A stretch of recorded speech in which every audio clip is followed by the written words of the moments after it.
கடைசி ஓவர்ல அடுத்தடுத்துன்னு பறந்த மிகப்பெரிய சிக்ஸர்கள்.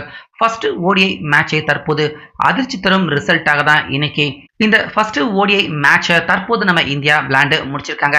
அது மட்டும் இல்லாம இந்த ஃபர்ஸ்ட் ஓடிஐ ஆட்டத்துல ஆஸ்திரேலியா அணிக்கு எதிராக கெத்தான சம்பவத்தையும் நம்ம இந்தியா தற்போது நிகழ்த்தியிருக்காங்க. அது எல்லாமே என்னென்ன அப்படின்னு ஒண்ணா தெளிவா இந்த வீடியோவில் பார்த்துடலாம். ஸோ ஆஸ்திரேலியா அணிக்கு எதிராக ஃபர்ஸ்ட் ஓடிஐ மேட்சை இன்னைக்கு நம்ம இந்திய அணி பெர்த் கிரிக்கெட் ஸ்டேடியத்தில் இன்னைக்கு காலையிலேயே விளையாட துவங்கியிருந்தாங்க. ஸோ துவங்குறப்பவே அங்கே ஒரு மாதிரியான மேக மூட்டம் மழை பெய்யறதுக்கான வாய்ப்பு இருந்துச்சு. அதோட தான் இந்த மேட்சும் தற்போது விளையாட துவங்கியிருந்தாங்க. இப்படி இருக்க டாஸ் ஜெயிச்சது ஆஸ்திரேலியா அவங்க தான். ஆனால் ஃபர்ஸ்ட் அவங்க நம்ம இந்தியாவை பேட்டிங் பண்ண வச்சுட்டாங்க. ஏன்னா இந்த மைதானத்தின் ஸ்டாட்டிக்ஸை பொறுத்த வரைக்கும் இரண்டாவது பேட்டிங் பண்ற அணி ஜெயிக்கிறதுக்கான வாய்ப்பு இருக்கு. அப்படிங்கிறதால ஆஸ்திரேலியா நம்ம இந்தியாவை அவங்க புத்திசாலித்தனமா பேட்டிங் பண்ண வச்சுட்டாங்க. எப்படி இருக்க நம்ம இந்திய அணி பக்கம் ரோஹித் சர்மா அதே போல சுப்மன் கில் ரெண்டு பேருமே ஓபனர்களாக வந்தாங்க. ஸோ ரெண்டு பேரும் பயங்கரமா விளையாட போறாங்க அப்படின்னு ரசிகர்கள் எல்லாருமே எதிர்பார்த்து ஆர்வமா பார்த்தா ரோஹித் சர்மா 8 ரன்னுக்கே அவரு கேட்சை கொடுத்து அவுட் ஆயிட்டாரு. அதுக்கப்புறமா வந்த விராட் கோலி அவரை விட ரொம்ப மோசம். 8 பந்து விளையாண்டுட்டு ஒரு ரன் கூட விராட் கோலி அவர் எடுக்காம டக் அவுட் ஆகி வெளியேறினாரு. ஸோ கிரிக்கெட் ரசிகர்கள் எல்லாருக்குமே இது ரொம்ப பெரிய ஒரு அதிர்ச்சியாக தான் பார்த்தீங்கன்னா இன்னைக்கு இருந்துச்சு. ஏன்னா ரொம்ப நாள் கழிச்சு ரோஹித் சர்மா விராட் கோலி ரெண்டு பேருமே நம்ம இந்திய அணிக்காக ஒரு ஒன் டே மேட்ச்ல விளையாடுறாங்க. இந்த பக்கம் ரோஹித் சர்மா என்னடா 8, விராட் கோலி அதை விட மோசமா அவர் டக் அவுட் ஆகி வெளியேறாரு. இதை பார்த்த ரசிகர்கள் எல்லாருமே பயங்கரமா இடிஞ்சு போயிட்டாங்க அப்படின்னு தான் சொல்லணும். ஸோ அவங்கள தொடர்ந்து அடுத்து பின்னாடியே சுப்மன் கில் அவரும் பார்த்தீங்கன்னா 10 ரன்னுக்கே அவுட் ஆயிட்டாரு. பத்தாக்குறைக்கு மழை வேற பார்த்தீங்கன்னா நடுவில் பேஞ்சு நம்ம இந்திய அணியின் பேட்டர்கள் சரியா பேட்டிங் பண்ண முடியாத அளவுக்கு ரொம்ப பெரிய தொந்தரவாக மழை பெஞ்சிட்டே இருந்துச்சு. ஸோ ஒரு சிறிய இடைவேளைக்கு அடுத்து மீண்டும் பார்த்தீங்கன்னா நம்ம இந்திய அணி பக்கம் பேட்டிங் பண்ண வந்தாங்க. ஸ்ரேஷ் ஐயர், அக்ஷர் பட்டேல் ரெண்டு பேருமே பார்ட்னர்ஷிப் போட்டாங்க. ஆக்சுவலா கேஎல் ராகுல் தான் வரணும், ஆனா அவர் வராம அக்ஷர் பட்டேலை இறக்குனாங்க. அக்ஷர் பட்டேல் அவருடைய பங்குக்கு சிறப்பா விளையாண்டாரு.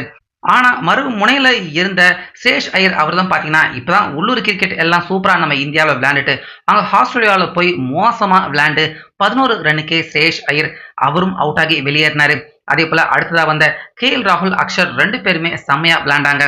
அக்ஷர் பட்டேல் 31 ரன் எடுத்து அவுட் ஆனாரு. அதே போல கேஎல் ராகுல் அவரும் பாத்தீங்கன்னா கடைசி வரைக்கும் ஒரு மாதிரி நல்லா விளையாண்டு 38 ரன் எடுத்தாரு. ஆனா ஃபேஸ் பண்ண பால் என்னமோ பாத்தீங்கன்னா 31 தான்.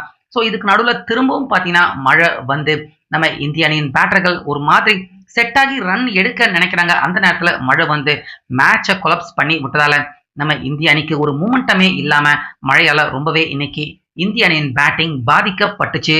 இருந்தாலும் அதுல இருந்து மீண்டு வந்த கேஎல் ராகுல் 38 ரன் எடுத்தாரு. அடுத்ததா வந்த வாஷிங்டன் சுந்தர் வெறும் 10 ரன் தான் எடுத்தாரு. ஸோ திரும்பவும் மழை வந்து மேட்சை பார்த்தீங்கன்னா சரியா விளையாட முடியாம தடை பண்ணிக்கிட்டே இருந்ததால கடைசியா அம்பையர்கள் எல்லாருமே கூடி பேசி 26 ஓவர் மேட்ச் விளையாடலாம் அப்படின்னு கம்ப்ளீட்டா பார்த்தீங்கன்னா ஓவர் எல்லாத்தையுமே குறைச்சிட்டு 26 ஓவர் மேட்ச் மாதிரி இந்த மேட்சை கடைசியா விளையாண்டாங்க. ஸோ அந்த நேரத்தில் கடைசி நேரத்தில் ஹர்ஷித் ராணா 1 ரன் தான் எடுத்தாரு. அதுக்கப்புறமா ஹர்ஷ்தீப் அவரும் 1 ரன் தான் எடுத்தாரு. ஸோ இந்த பரபரப்பான சூழ்நிலைக்கு நடுவில் கடைசி ஓவர் கடைசி நேரத்தில் பார்த்தீங்கன்னா நிதிஷ்குமார் ரெட்டி அவர் ஒருத்தர் தான் ரொம்ப பெரிய நம்பிக்கையாக இந்திய அணிக்கு இருந்தார். அது போலவே கடைசி ஓவரில் அவர் மட்டுமே ஸ்ட்ரைக் ஃபுல்லாக வச்சுக்கிட்டு 2 சிக்ஸர்களை சர்னு ராக்கெட் மாதிரி பறக்க விட்டாரு. இதனால கடைசி ஓவர்களில் சில சிக்ஸர்கள் நம்ம இந்தியாவுக்கு கிடைச்சதால ரொம்ப கம்மியா சொற்ப ரன்னா போக வேண்டிய நம்ம இந்தியனின் ஸ்கோர் கடைசியா 26 ஓவர் முழுசா விளையாண்டு 9 விக்கெட்டுகளை இழந்துட்டாங்க. ஆனா நம்ம இந்தியா எடுத்த ரன் எவ்வளவு அப்படி பாத்தீங்கன்னா 136 ரன் எடுத்தாங்க. அதாவது 156 பந்துக்கு ஆஸ்திரேலியா 137 எடுக்க போறாங்க. அதுதான் அவங்களுக்கான வெற்றியின் டார்கெட்டாக இருக்க போகுது அப்படின்னு பார்த்தா கடைசியா டிஎல்எஸ் மெத்தட் அப்படின்னு ஒரு மெத்தடை முன்னாடி வச்சு, ஏன்னா நம்ம இந்தியா விளையாடுறப்ப நிறைய வாட்டி மழை பெஞ்சதில்ல, அதனால டிஎல்எஸ் மெத்தட்ல நம்ம இந்தியாவுக்கு பாத்தீங்கன்னா கடைசியா நிதிஷ் ரெட்டி அவர் அடிச்ச அந்த 6 கட் பண்ணிட்டு ஆஸ்திரேலியா 132 ரன்கள் எடுத்தா போதும். அதாவது நம்ம இந்தியாவுக்கு கடைசி ஓவர்ல கிடைச்ச அந்த கூடுதல் ரன் கூட இல்லாம ஆஸ்திரேலியா அணிக்கு வெற்றியின் டார்கெட் சுமார் 5-6 ரன்கள் குறைக்கப்பட்டிருந்தது. எடுத்த ரன்னே கம்மியா இருக்கு அப்படின்னு பார்த்தா அதுக்கப்புறமா அந்தலையும் இருந்து ஒரு 5 ரன் குறைச்சது நம்ம இந்தியாவுக்கு ரொம்ப பெரிய ஒரு பின்னடைவாக தான் அந்த ரன்னை டிஃபெண்ட் பண்றதுக்காக போலிங் ஸ்டார்ட் பண்றப்ப இருந்துச்சு. இப்படி இருக்க அந்த ரன்னை சேசிங் பண்றதுக்காக ஆஸ்திரேலியா அணி பக்கம் டிராவிஸ் ஹெட் அதே போல மிச்சல் மார்ஷ் ரெண்டு பேருமே வந்தாங்க. ஸோ ரெண்டு பேருமே எவ்வளவு பெரிய ரெண்டு பேருமே மொட்டா முழுங்கிங்க அப்படிங்கிறது நமக்கு தெரியும். ரெண்டு பேருமே ஆரம்பத்துல இருந்தே அதிரடியாக தான் விளையாட ஆரம்பிச்சாங்க. இதை டிராவிஸ் ஹெட் 2 4 அடிச்சாரு. ஆனா ஏதோ அதிர்ஷ்டவசமா கேட்ச பிடிச்சு டிராவிஸ் ஹெட் அவருடைய விக்கெட்டை முதல்லயே தூக்கிட்டாங்க. இல்லனா இந்த மேட்ச் பார்த்தீங்கன்னா ரொம்ப சீக்கிரமாகவே முடிஞ்சு போயிருக்கும். அதே போல அதுக்கு அப்புறமா வந்த ஷார்ட் அவரையுமே 8 ரன்னுக்கே தூக்க அப்படியே நம்ம இந்தியா இந்த ஆட்டத்தின் மொமெண்டமுக்கு உள்ள வந்தாங்க. கண்டிப்பா இந்தியா ஜெயிக்கிறதுக்கான வாய்ப்பு இருக்கும் அப்படின்னு எல்லாருமே நம்ப ஆரம்பிச்சப்ப மிச்சல் மார்ஸ் அதுக்கப்புறமா பிலிப்ஸ் 2 பேருமே சேர்ந்து அவங்க அடிச்ச அடி நம்ம இந்தியனின் பவுலர்கள் யாராலையுமே ஒண்ணுமே பண்ண முடியல. முக்கியமா நம்ம இந்தியா பேட்டிங் பண்ணிக்கிட்டு இருக்கப்ப அப்பப்ப மழை நடுவுல குறுக்க வந்து இந்திய அணியின் அந்த ரன் மூமெண்டம பயங்கரமாவே பாத்தீங்கன்னா பாதிச்சுது. இதனால நம்ம இந்தியனின் பேட்ஸ்மேன்கள் ஒரு பிக் பார்ட்னர்ஷிப் போட முடியாம ஒரு வாட்டியுமே உள்ள போயிட்டு வர்றப்ப புதுசா பேட்டிங் பண்ற மாதிரி ஒவ்வொரு வாட்டியுமே பார்த்தீங்கன்னா, பயங்கரமா கஷ்டப்பட்டாங்க. ஆனா, ஆஸ்திரேலியா அணி அவங்களுக்கு பொறுத்தவரைக்கும், அவங்களுக்கு இப்படிப்பட்ட ஒரு பாதிப்பு ஏற்படவே இல்ல. அவங்க பேட்டிங் பண்றப்ப ஒரு வாட்டி கூட மழை பெய்யல. முக்கியமா நம்ம இந்தியா பேட்டிங் பண்றப்ப மழை வந்து ஆஸ்திரேலியா அணியின் பவுலர்கள் அவங்களுக்கு சாதகமான அந்த ஈரப்பதமான சூழ்நிலை, அவங்களுடைய பவுலிங் அவங்களுக்கு சாதகமா ஏற்படுறதுக்கு ரொம்ப உதவியாக இருந்துச்சு.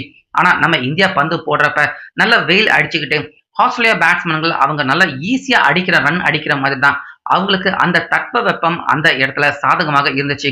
ஸோ இது எல்லாமே ஓவரா சேர்ந்து களத்துல விளையாண்ட மிச்சல் மார்ஸ் அதே போல பிலிப்ஸ் 2 பேருமே சர்னு ஆஸ்திரேலியா அணியின் ஸ்கோரை உயர்த்தினாங்க. இதுல பிலிப்ஸ் எல்லாம் பாத்தீங்கன்னா 2 சிக்ஸர்கள் 3 4 அடிச்சு ரொம்ப வேகமா ஆஸ்திரேலியா அணியின் கொஞ்ச நஞ்ச இருந்த பிரஷரையும் அவர் குறைச்சி விட்டுட்டாரு. பத்தாக்குறைக்கு மறுமுனையில இருந்த மிச்சல் மார்ஸ் கேப்டன் பார்த்தீங்கன்னா, அவர் கடைசி வரைக்கும் நாட் அவுட் ஆகல. 46 ரன் எடுத்து கடைசி வரைக்கும் நாட் அவுட் ஆகாம இருந்தாரு.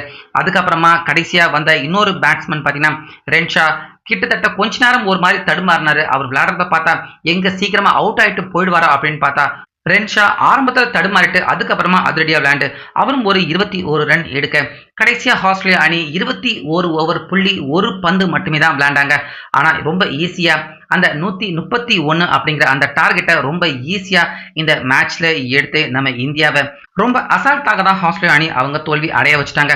ஆனாலுமே இந்த தோல்வியின் மூலியமா நம்ம இந்தியா கண்டிப்பா பாத்தீங்கன்னா ஆஸ்திரேலியா அணிக்கு எதிராக ஒரு மோசமான டீம் அப்படின்னு பேர் எடுத்துடுற மாதிரி விளையாடல. முக்கியமா இந்தியா விளையாடுறப்ப நிறைய வாட்டி மழை பெஞ்சு குறுக்க வந்தது. அது ஆஸ்திரேலியா அணிக்கு பந்து போடுறதுக்கு சாதகமாகவும் நம்ம இந்தியா பேட்டிங் பண்றதுக்கும் ரொம்பவே கடினமாக இருந்துச்சு. அதே போல நம்ம இந்தியா பந்து போடுறப்ப வெயில் அடிச்சு ஆஸ்திரேலியா அவங்க பேட்டிங் பண்றதுக்கு சாதகமாகவும் நம்ம பந்து போடுறதுக்கு கஷ்டமாகவும் அப்படியே அந்த சூழ்நிலை தலைகீழாக மாறினது. இந்த ஆட்டம் அதே போல 50 ஓவர் முழுசா நம்ம இந்தியா விளையாட முடியாமலேயும் போனது நம்ம இந்தியாவுக்கு ரொம்ப பெரிய ஒரு பின்னடைவாகும். இந்த ஆட்டத்துல இப்படிப்பட்ட ஒரு மோசமான தோல்வி அடைய முக்கியமான காரணமாக இருந்திருக்கு அப்படின்னு தான் சொல்லணும். ஆனாலுமே கரெக்டா மிடில் ஓவர்கள்ல நம்ம இந்திய அணி பேட்டிங்ல பாத்தீங்கன்னா இந்த மேட்ச்ல அற்புதமா விளையாண்டுருக்காங்க. அதே போல பந்து போடுறப்ப கூட ஃபர்ஸ்ட் டாப் ஆர்டர்கள் சரியா பந்து போடல. ஆனா மிடில் ஓவர்கள்ல நம்ம இந்தியா சிறப்பா பந்து வீசியிருக்காங்க. ஆஸ்திரேலியா அணிக்கு அந்த கரெக்டான நெருக்கடி பிரஷர் எல்லாத்தையுமே கொடுத்திருக்காங்க. ஸோ ஓவராலா இந்த மேட்ச்ல இந்தியா தோல்வி அடைஞ்சிருந்தாலும் நம்ம இந்தியா கண்டிப்பா சிறப்பான ஒரு கிரிக்கெட்டை நிச்சயமா இந்த ஆட்டத்துல விளையாண்டிருக்காங்க.